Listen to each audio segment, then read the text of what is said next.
What's going on, guys? TORMATO. Yes, track 2. This is Don't Kill the Whale.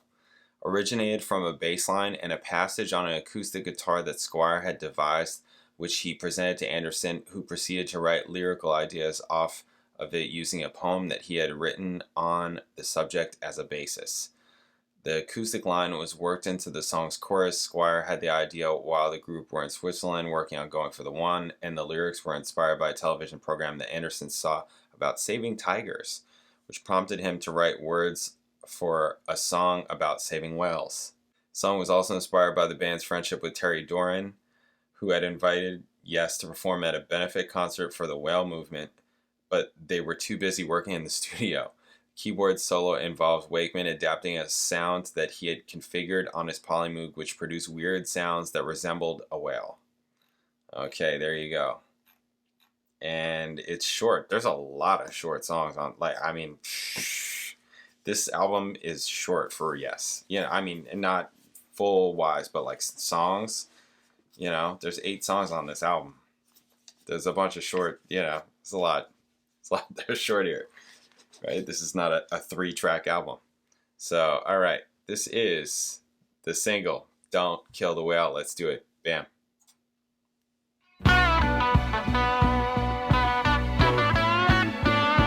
Kept the Mutron on.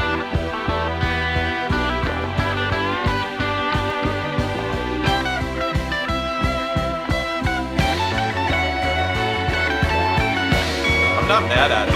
I'm not.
Transition into the guitar solo.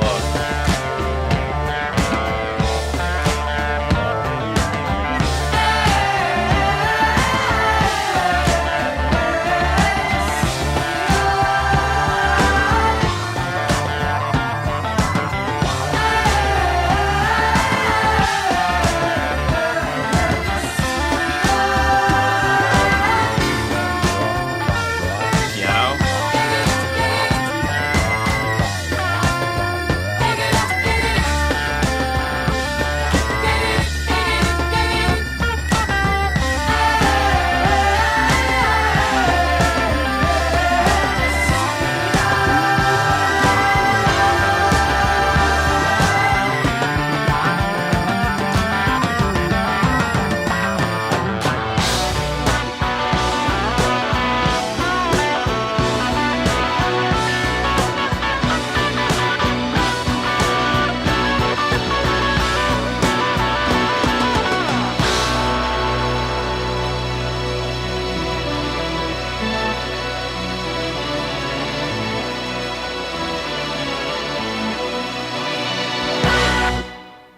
Okay, wow, that was a very definitive ending. Okay.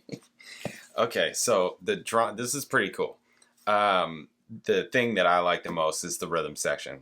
Even Steve Howe got in on it a little bit. Just the drums and the bass, and I'm totally not mad at the Mutron. I think that it works. I think it's cool. It's not too to me it's not that offensive, in terms of like, you think of the Mutron as like a funk kind of thing or whatever. This still works. Like, I'm not thinking it's not giving off any kind of funk, right? Not like that kind of thing, right? But they're grooving on this track, and they're tight. So, and Alan White sounds great. All the toms, that's just great. Yeah, they were really locked in. So that I liked a lot about this. And like I said, even Steve Howe in the beginning got in with it a little bit. The issue that I think that's going on with this so far does have to do with Rick Wakeman, actually. I think, and it's his sounds. It's like they're there, but you don't really feel them all the time. There's no real like punch or impact to them. It's almost like it's just like airy, right? So it's like it's taking up space and frequency and atmosphere, but there's a lot going on to begin with. So it's like it's covering too much. Where if they were more tight sounds, more specific sounds that weren't just that maybe like were, how normally Steve Howe would be over here and Rick Wakeman would be over here. It feels more like Rick Wakeman is kind of over the entire track. Where if he had like some kind of tighter sound, something that maybe had more of an attack to it, kind of maybe picking and choosing his spots to add air or space or however you want to call it, think about it, whatever, that may have worked better. But I can see how that is the thing that's kind of making it a little bit. But it's not like it's that bad. It's not like it's, so offensive that it's just like I can't hear this, or it's too much, or it's causing me to not be able to hear other things. It's not really like that.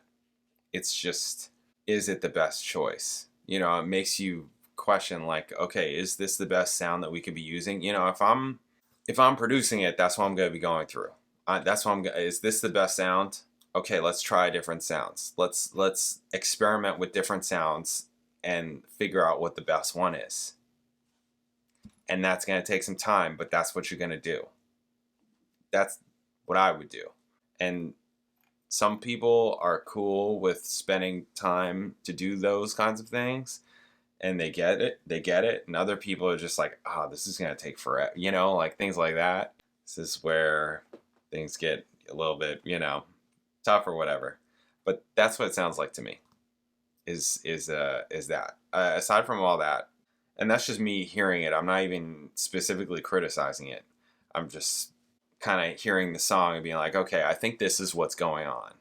I think this is what's going on with this music so far. We'll see as it continues. And just what I read, the things that they're saying, and just hearing it now and being like, okay, yeah, I see. Musically, I think this is really cool. Yeah, this is like a tight track that's just, yeah, it's cool. Dig it. Dig this one. Yeah, all right. Makes sense. Single, Don't Kill the Whale. Oh, Release was the other single. Okay, that's right. I forgot if it was the first one we listened to or not. Okay, so up next is Madrigal, which is this where I don't remember years for Rush's Madrigal. Was that 78 also? Or 79? I don't remember. It's been a little while. Was that years? Anyways, there was another track. Wasn't there another track on the last album? Was it the last album or was it the one before that? That something reminded me of Rush. I don't remember what it was. There was something recently that we went through on Yes that reminded me of Rush, or like, oh, maybe they pulled this. I don't remember what it was. Anyways, doesn't matter. We already know that they're influenced by Yes. So, okay, up next is Madrigal. Cool. I'll catch you then. Later.